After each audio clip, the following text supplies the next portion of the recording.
우리 옆 사람에게 이런 인사 한번 합시다. 당신이 기적의 주인공입니다. 믿습니까? 성경 말씀에 보면은 너의 믿음대로 될지니라. 우리 그 말씀을 받는다고 한다면은 당신의 기적의 주인공입니다라고 했을 때에 기적의 주인공이 될 줄 믿습니다. 지금 코로나19로 인하여서 이 팬데믹이라는 상황에서 많은 사람들이 힘들어하고 있습니다. 그러나 분명한 것은 하나님께서 우리의 갈 길을 인도해 주실 줄 믿습니다. 성경은 우리들에게 우리 앞에 두 개의 길이 있다고 말씀하고 있습니다. 생명의 길과 사망의 길입니다. 언뜻 보면은 우리 앞에는 여러 갈래의 길이 있는 것 같지만은 결국은 두 갈래 길로 기착이 됩니다. 생명의 길과 사망의 길인 것입니다. 이 두 가지 길 가운데에 사망의 길을 바울 사도는 이렇게 설명하고 있습니다. 에베소서 2장 2절에 있는 말씀입니다. 그때 너희는 그 가운데서 행하여 이 세상 풍조를 따르고 공중의 권세 잡은 자를 따랐으니 곧 지금 불순종의 아들들 가운데서 역사하는 영이라. 사망의 길을 걸어가는 특징이 무엇인가? 세상 풍조를 따르고 공중 권세 잡은 자를 따르는 것, 그것이 바로 마귀의 길인 것입니다. 이것은 사망의 길인 것입니다. 우리들이 신앙생활 하는 가운데 그 길로 가면 마귀를 따르는 길이야 그렇게 하면 깜짝 놀랍니다. 누가? 믿는 사람 중에 누가 의도적으로 마귀를 따르겠습니까? 아무도 없습니다. 그러나 우리를 미혹하게 하는 이 사탄은 아주 교모한 방법으로 마귀는 우리를 유혹하고 있습니다. 사탄 마귀가 우리에게 직접적으로 야, 네 내 따라와. 내가 선택한 것은 잘못된 길이야. 그렇게 말하지 않습니다. 마귀는 어떻게 우리에게 다가오는가? 자신을 숨기고 다가옵니다. 어디에다 자신을 숨기고 다가오는가? 에베소서의 말씀을 보게 되면은 세상의 풍조에 자신을 숨기고 따라온다는 것입니다.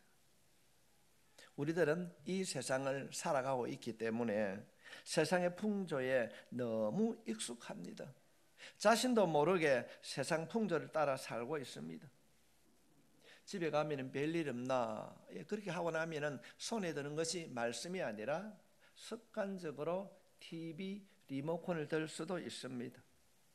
내 삶 속에 이루어지지 않는 어떤 일들 때문에 원망하고 불평할 수 있습니다. 그러나 중요한 것은 그 배후에는 사탄 마귀가 있음을 우리는 알아야 될 줄 믿습니다. 우리들이 너무나도 당연히 하고 있는 이 세상의 물결, 세상 풍조 뒤에 마귀가 있음을 우리는 알아야 합니다. 그렇다고 한다면 세상 풍조, 마귀를 따르는 삶의 구체적인 모습은 무엇인가? 에베소서 2장 3절 말씀을 통하여서 바울은 우리들에게 말씀합니다. 전에는 우리도 다 그 가운데서 우리 육체 욕심을 따라 지내며 육체와 마음에 원하는 것을 하여 다른 이들과 같이 본질상 진노의 자녀이더니 세상 풍조와 마귀를 따르는 삶의 특징적인 것이 무엇인가 하면은 육체 욕심을 따라 살아간다는 것입니다. 이 육체 욕심, 이 길을 걸어가게 되면은 그 길의 마지막은 사망인 것입니다. 우리들이 너무나도 당연히 여기고 익숙한 이 세상의 풍조에 마귀가 숨어서 자신의 그 타락한 본성을 교모히 숨기고 우리들을 자극하고 있습니다. 우리가 깨어있지 아니하면은 아차 하다가 넘어가게 됩니다. 육신의 욕심을 따라 살아가게 된다는 것입니다. 이것이 사망의 길이라고 성경은 말씀하고 있습니다. 우리가 흔히 이런 이야기 참 많이 하지 않습니까? 욕심이 잉태한 적 죄를 낳고 죄가 장성한 적 사망을 낳느니라. 우리 영적인 세계도 역시 마찬가지입니다. 그렇다고 한다면은 우리 스스로 한번 질문해 봅시다. 나는 어떤 길을 걸어가고 있는가? 교회에 앉아 있으니까 자동적으로 생명의 길을 걸어가고 있겠지? 아닙니다. 우리는 아주 적은 것에서부터 자기 자신을 철저하게 살펴봐야 됩니다. 우리가 이 질문을 우리가 중요하게 받아들여야 되는 것은 우리가 살고 있는 이 세상은 우리를 속이는 것들이 너무나도 많이 있습니다. 너무나도 많이 있습니다. 우리 이전에는 방송을 하면 다 믿었지 않습니까? 그런데 요즘은 가짜 뉴스가 진짜 뉴스보다 많다고 합니다.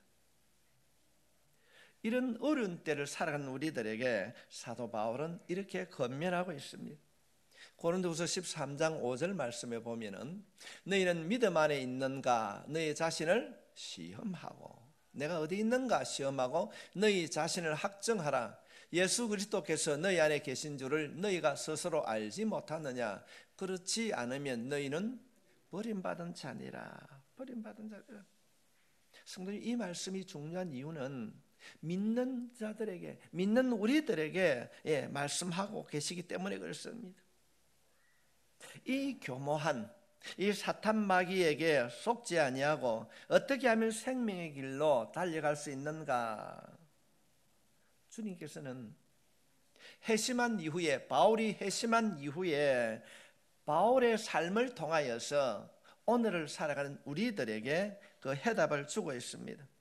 오늘 본문은 바울이 이제 로마로 압송되기 전에 마지막 재판에 대하여서 기록하고 있는 내용입니다. 오늘 재판을 포함하여서 사도행전에는 사도 바울이 3번이나 재판을 받게 됩니다. 21장, 26장. 오늘 본문이 그렇습니다. 바울은 6편의 공격과 재판을 받았습니다. 이거 얼마나 어려웠을까요? 때로는 분노한 유대인들, 흥분한 군중들, 저놈은 죽여라 하는 그 흥분한 군중들, 때로는 근엄하게 있는 그 사내들인 공회원들 앞에서 총독 벨리스 또는 베스도, 타락한 아그리파 왕 앞에서 재판을 받는 이 바울의 모습을 한번 상상해 보십시오. 그런데 바울은 자기 스스로 자신의 변호를 하고 있습니다.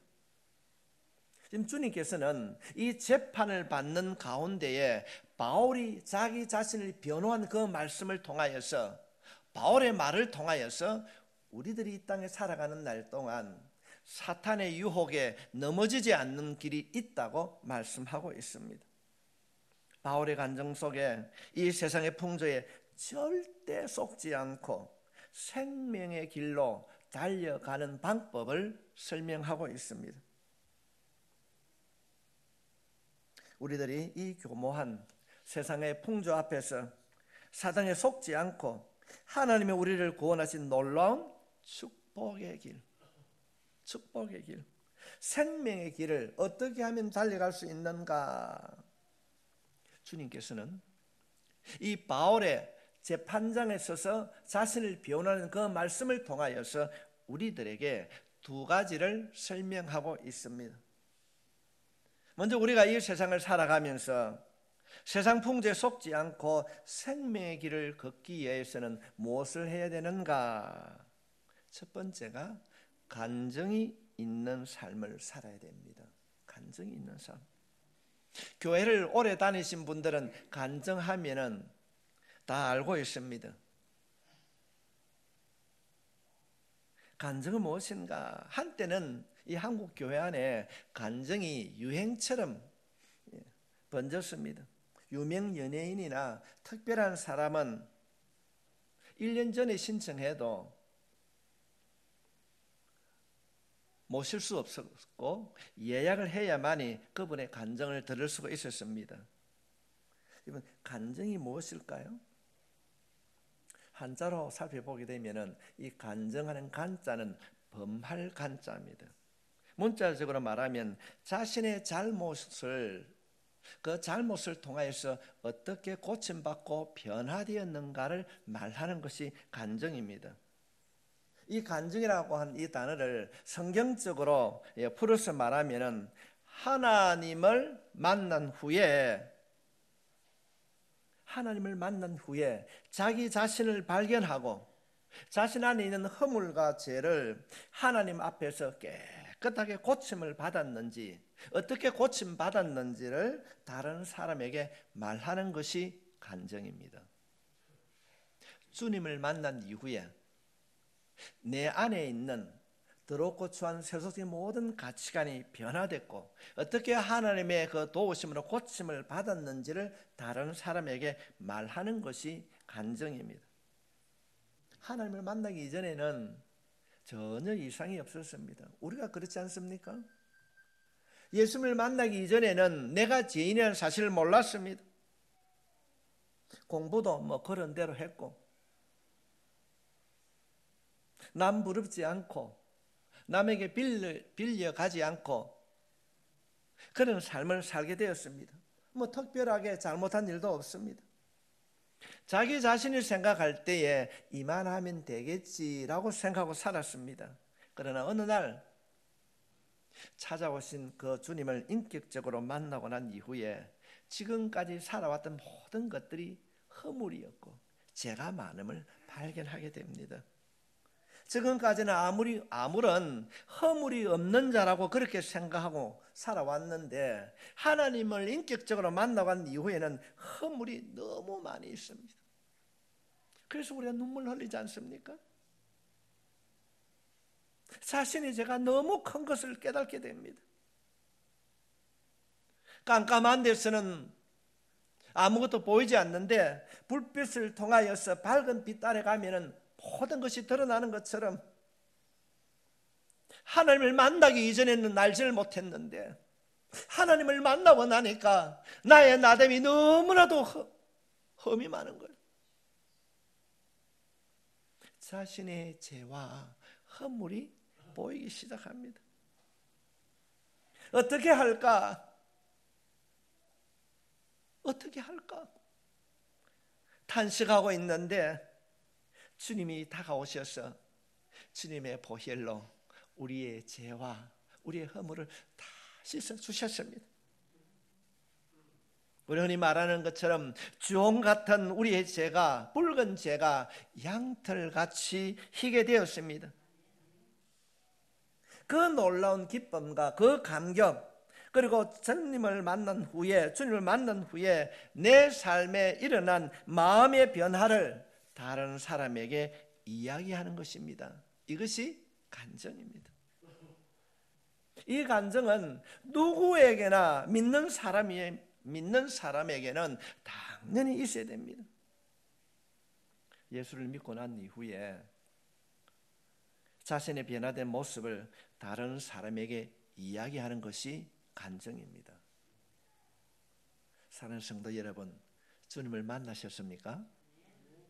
여러분이 주님을 만난 그 간증, 그 기쁨을 여러분의 입술을 통하여서, 여러분의 삶을 통하여서 여러분의 자녀에게 보여줄 수 있길 바랍니다.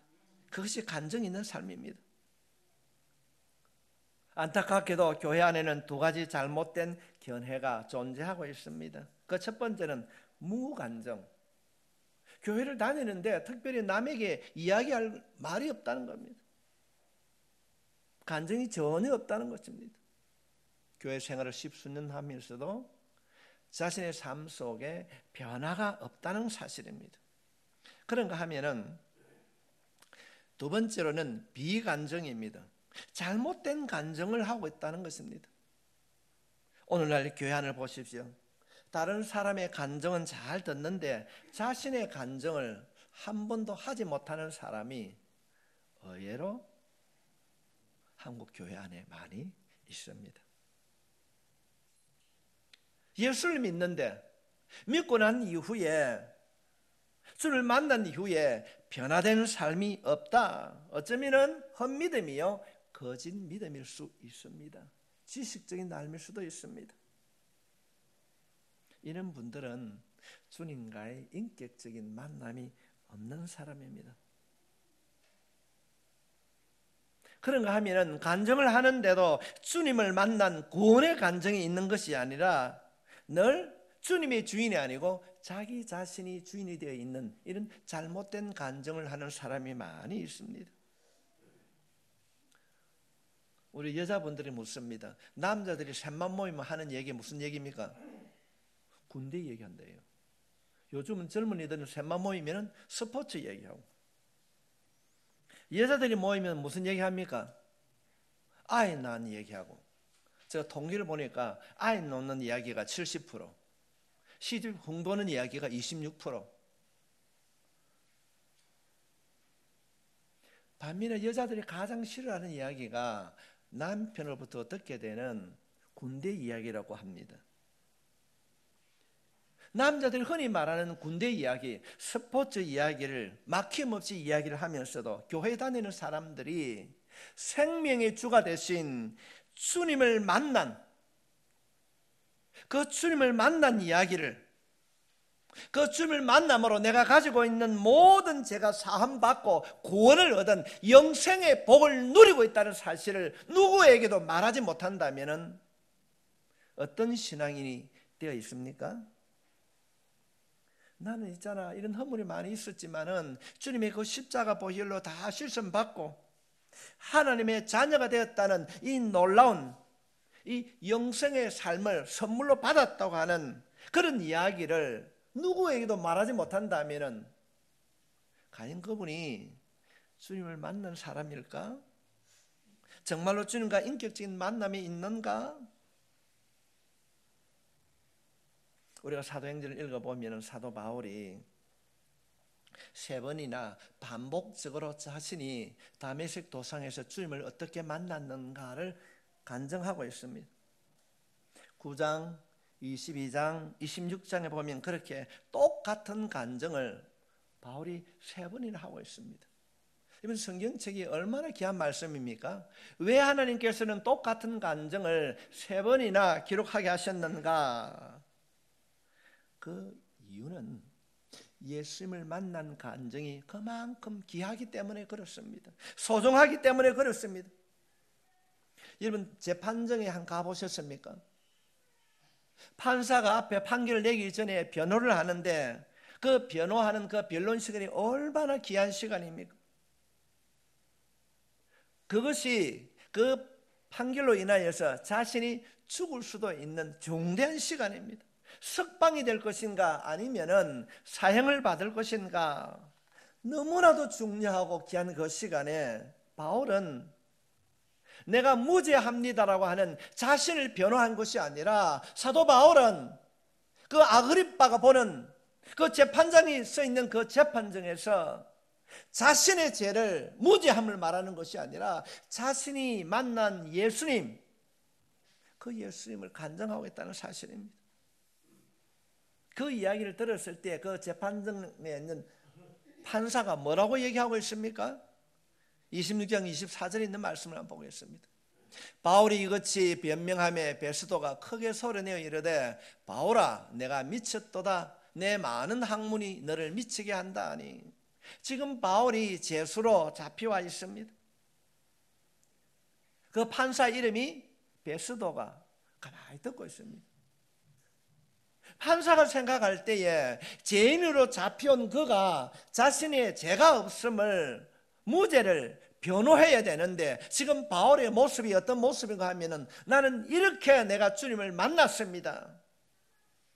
자신이 주님을 만난 간증을 하고 있는 것입니다. 그럴 때에 예수님을 만난 이야기를 하고 있는 이 바울의 말을 듣고 재판장 베스도가 뭐라고 그럽니까? 야, 네 미쳤니? 여기 어디야? 너가 정말 미쳤구나. 바울이 얼마나 주님을 만난 그 감격이 뜨거웠는지,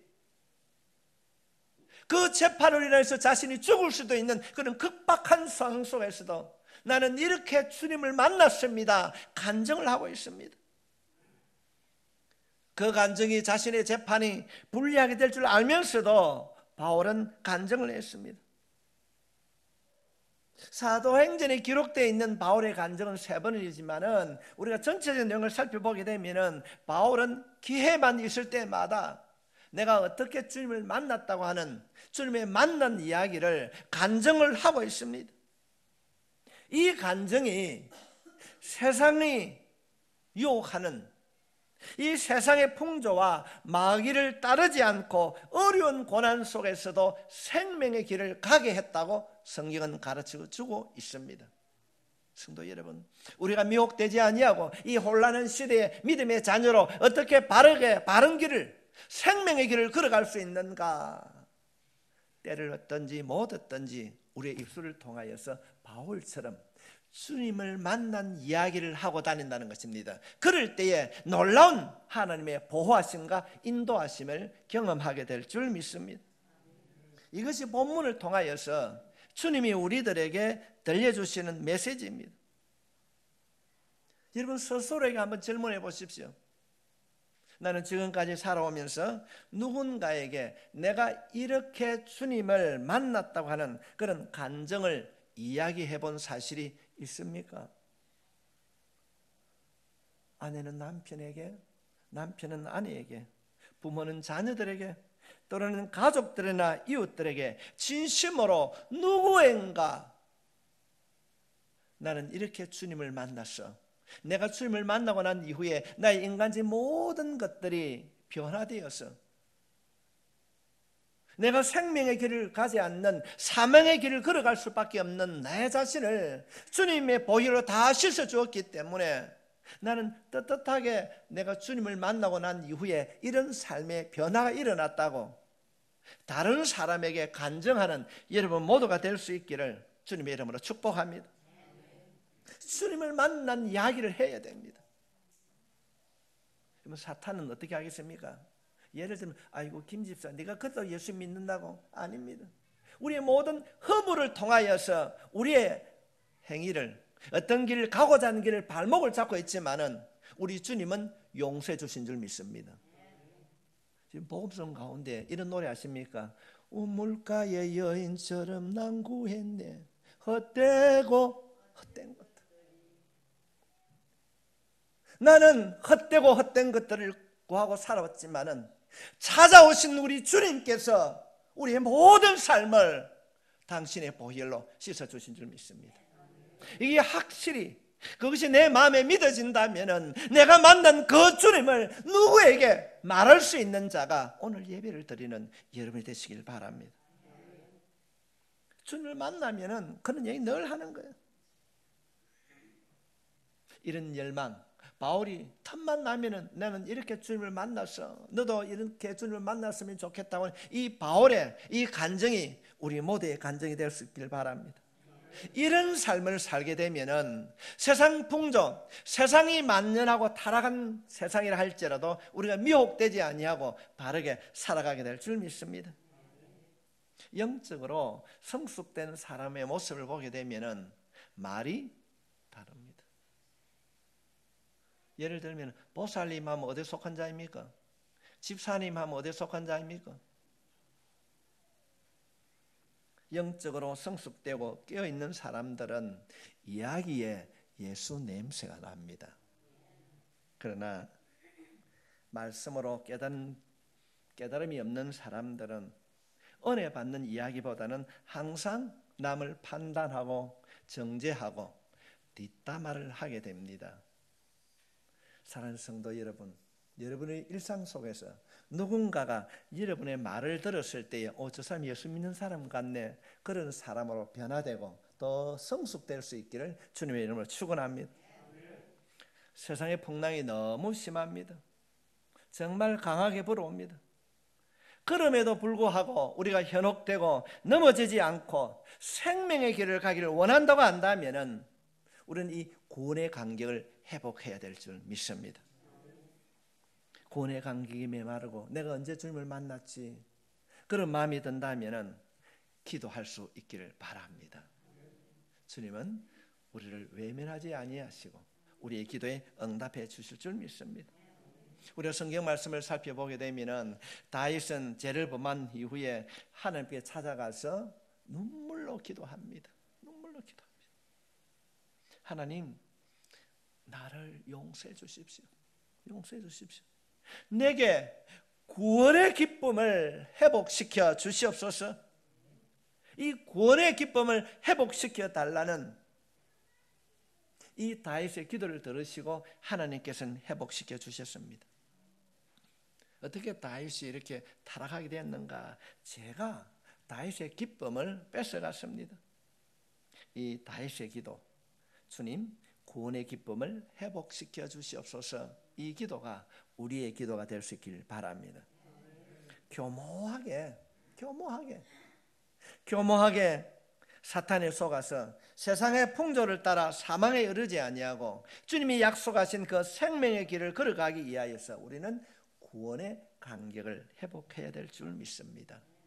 간증이 있는 삶을 살아야 될 줄 믿습니다.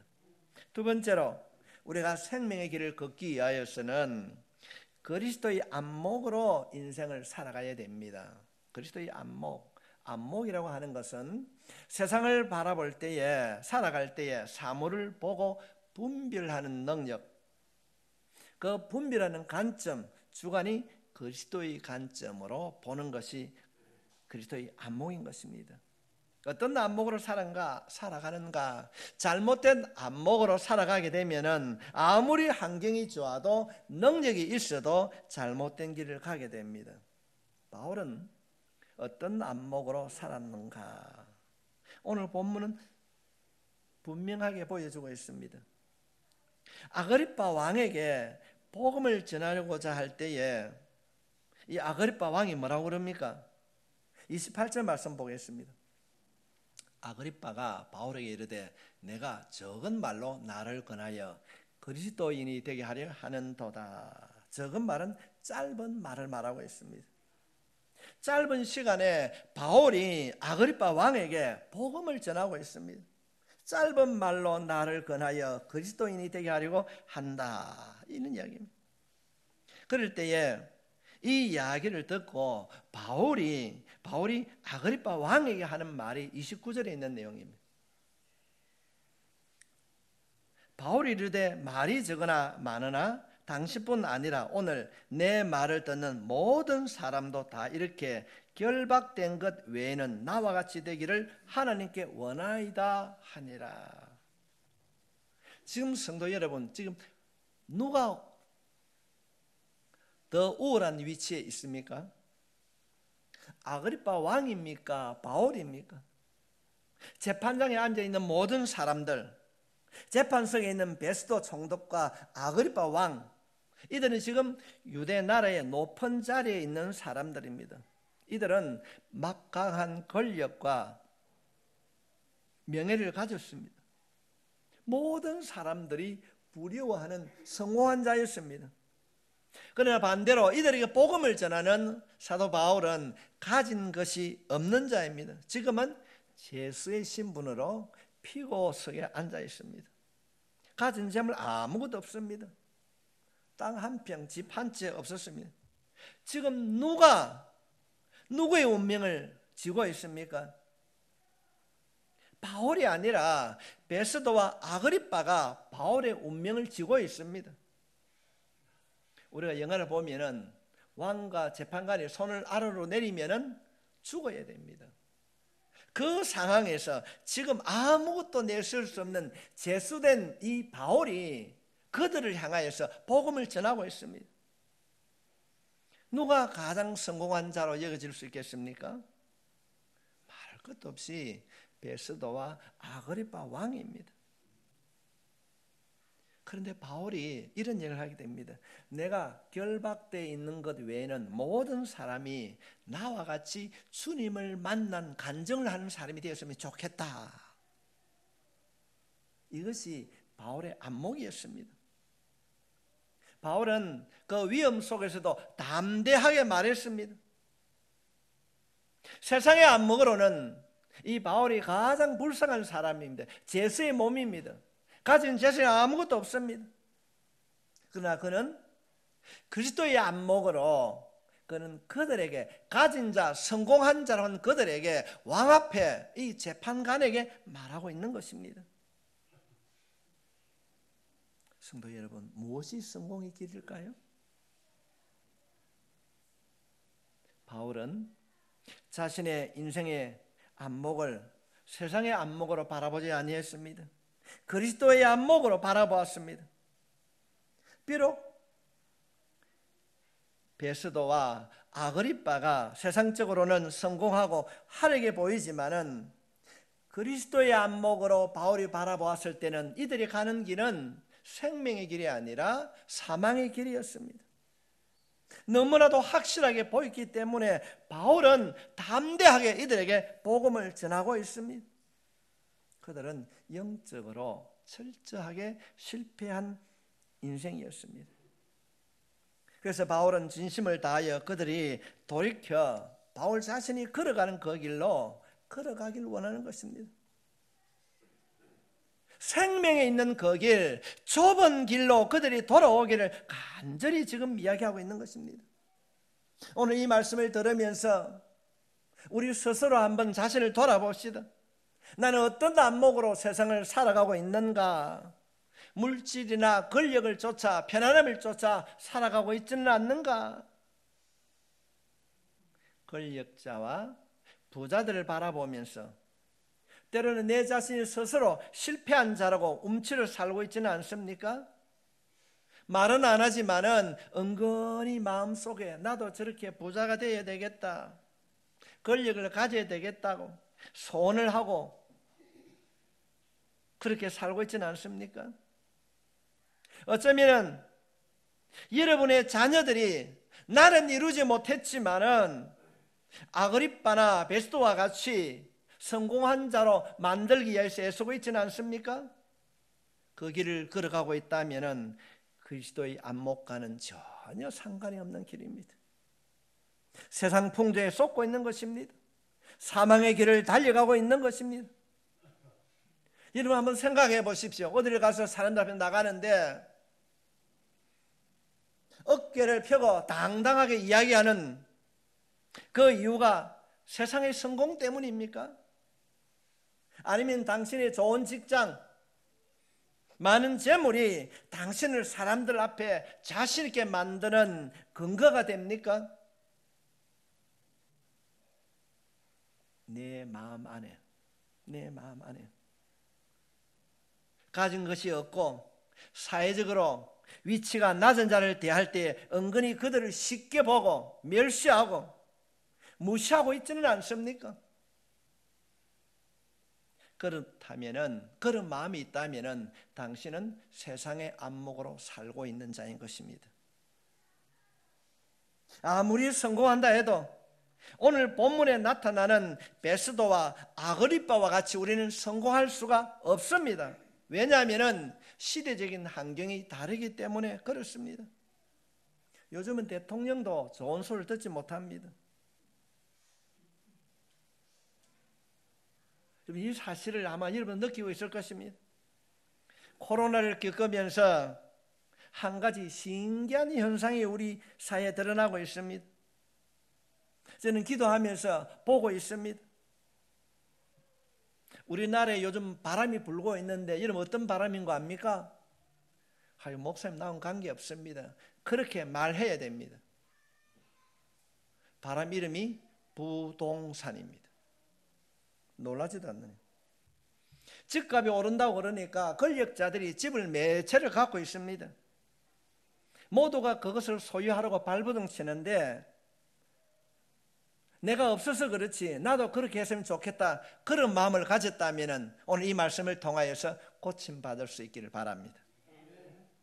가진 자와 갖지 못한 자의 그 삶이 너무나도 극명하게 차이가 납니다. 두 채 가진 사람이나 세 채 가진 사람이나 가지지 못한 자나 하나입니다. 어떻게 하면 더 많은 것을 가질 것인가? 그러다 보니까 마음에 불평이 생기는 것입니다.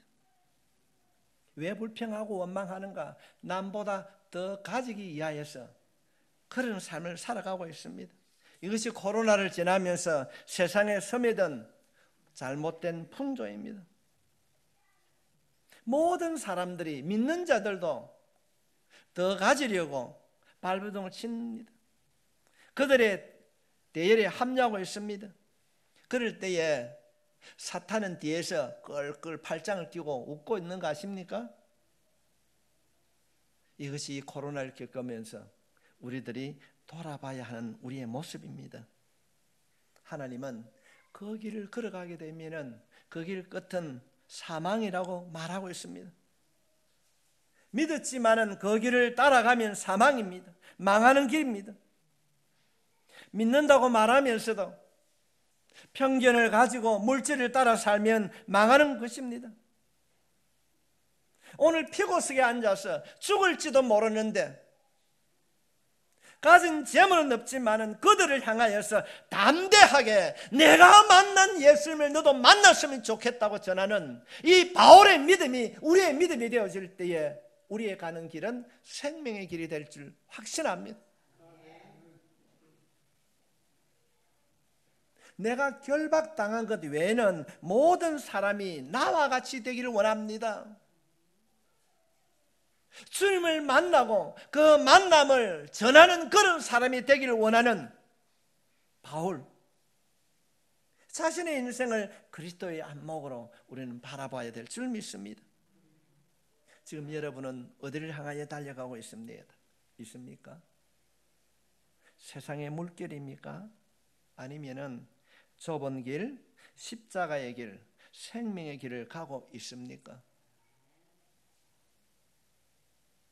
바울이 아그리빠 앞에서 재판을 받으면서 그가 전하고자 했던 그 말이 어떤 말인가? 단순히 문자적으로 사도행전 24장부터 마지막 절까지 기록된 이 말씀을 문자적으로 알면 우리에게는 아무런 능력이 없습니다.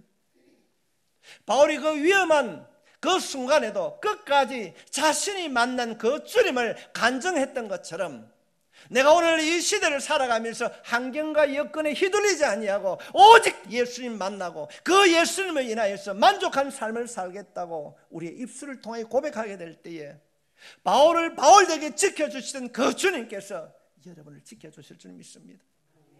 우리 이런 신앙생활을 해야 되는 거예요. 가야 하고